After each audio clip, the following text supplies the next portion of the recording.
Planet TRES-2b selalu berselimut malam pekat, gelap gulita, tiada gemintang yang menghiasi langitnya. Ukuran planet gas ini super duper besar, kira-kira 1,5 kali lipatnya Jupiter. Permukaannya juga bisa menyerap cahaya, bahkan jauh lebih baik dari arang. Udara yang terbakar memancarkan cahaya lemah berwarna merah, suhunya sepanas lava pijar.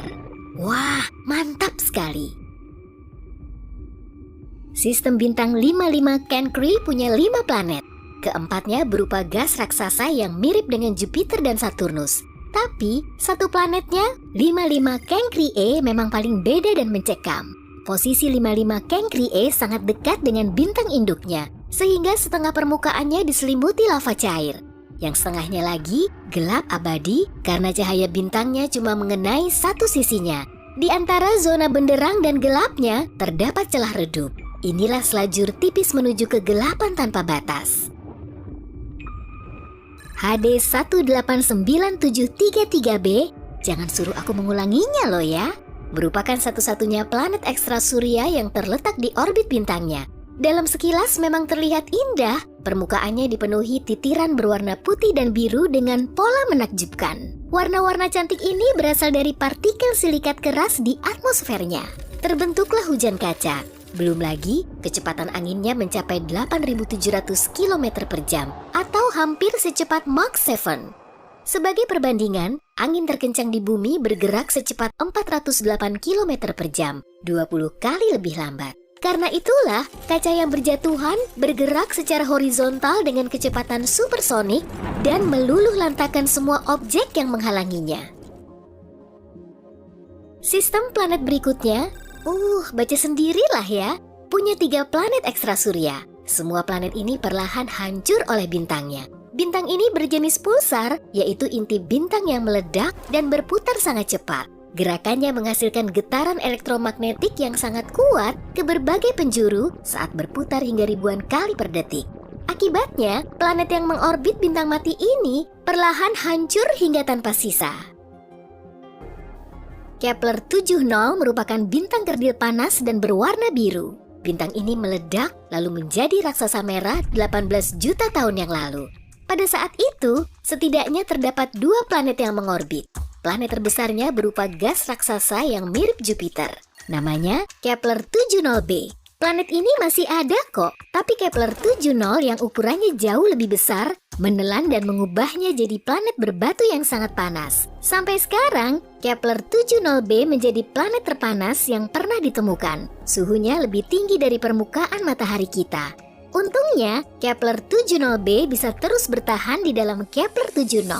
Planet ini sudah mulai menguap dan mungkin akan lenyap dalam waktu dekat. WASP-12b termasuk planet teraneh dan paling menyedihkan di semesta. Planet ini mengandung banyak sekali gas dan gravitasi bintangnya sangat besar. Akibatnya, bintang ini melahap planet yang mengorbit. Bentuk WASP-12b sudah seperti telur, tertarik ke arah bintang induknya yang ganas tanpa bisa menghindar.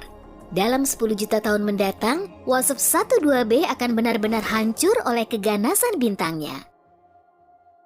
Seperti apa ya rasanya menginjakan kaki di atas es dan arang membara sekaligus? Nah, ini contoh konkretnya. Gliese 436b. Karena sangat dekat dengan bintangnya, planet ekstra surya sebesar Neptunus ini bersuhu sangat panas, lebih panas dari suhu oven yang menyala. Tapi, planet ini juga ditutupi es. Esnya jauh lebih pekat karena gravitasinya kuat, sehingga wujudnya tetap padat meski dalam kondisi ekstrem.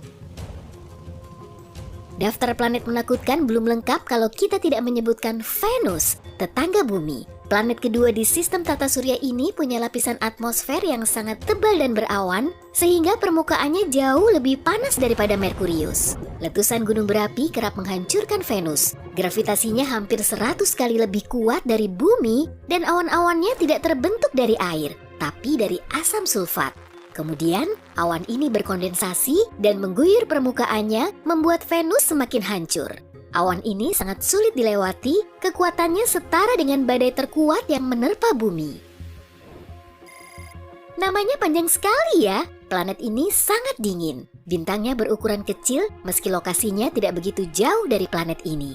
Cahaya dan panasnya hampir tidak mencapai planet tersebut. Suhu bintang kerdil merah ini mencapai minus 223 derajat Celcius, sedikit lebih hangat dari suhu nol mutlak. Karenanya, planet ekstra surya ini kelam, suram, dan ditutupi es abadi. Kalau saja intinya berbatu, mungkin suhunya akan lebih panas. Di bawah permukaan es itu, kemungkinan terdapat kehidupan. Dimidium berjarak sekitar 50 tahun cahaya dari tata surya kita. Planet ini bisa membahayakan semua makhluk hidup karena posisinya tidak bisa berubah.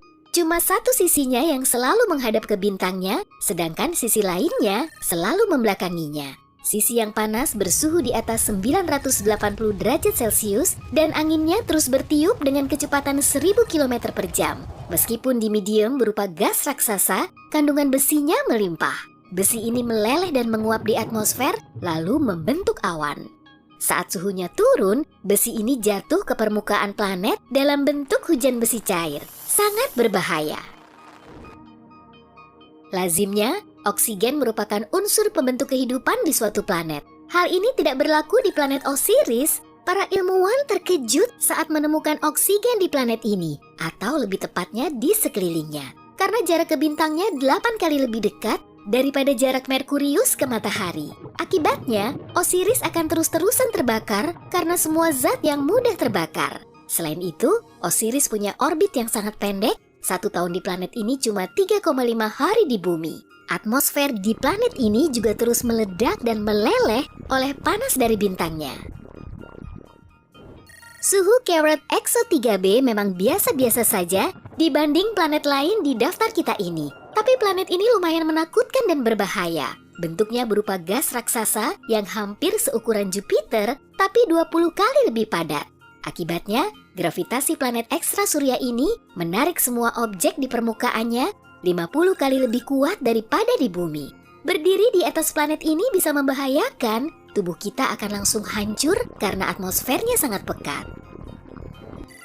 Carrot 7b juga sangat panas. Suhu hariannya di atas 2200 derajat Celcius. Selain itu, permukaannya berbatu sehingga lanskapnya berbahaya. Batu di atasnya akan meleleh, mendidih, dan menguap di atmosfer. Kemudian, batu ini akan dingin dan akhirnya kembali ke permukaannya dalam bentuk hujan belerang. Yang paling menyedihkan, kemungkinan Carrot 7b dulunya berupa gas raksasa. Kemudian atmosfernya meleleh karena panas, meninggalkan intinya yang hangus.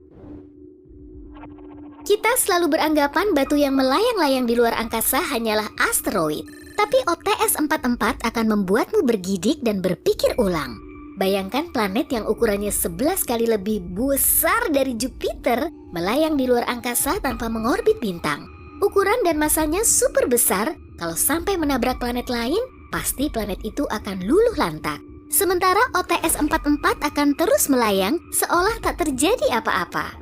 Meskipun menakutkan, para ilmuwan yakin ada jutaan planet pengembara di luar sana yang bisa kita temukan. Bukti keberadaannya memang belum ada, tapi menurut teori, planet karbon telah terbentuk di suatu area yang tak jauh dari pusat galaksi kita. Oksigen yang masuk ke atmosfernya akan bereaksi dengan karbon, lalu membentuk CO2, kemudian terbentuklah awan hitam yang beracun. Di permukaannya akan ada lautan aspal yang menyemburkan gas metana dan minyak mentah. Akan ada hujan juga, tapi tidak menyegarkan. Semburan minyak murni dan aspal cair akan meledakkan permukaannya dan mungkin akan terbakar saat keduanya bertemu. Sulit dibayangkan akan ada yang bisa bertahan hidup pada kondisi seperti ini.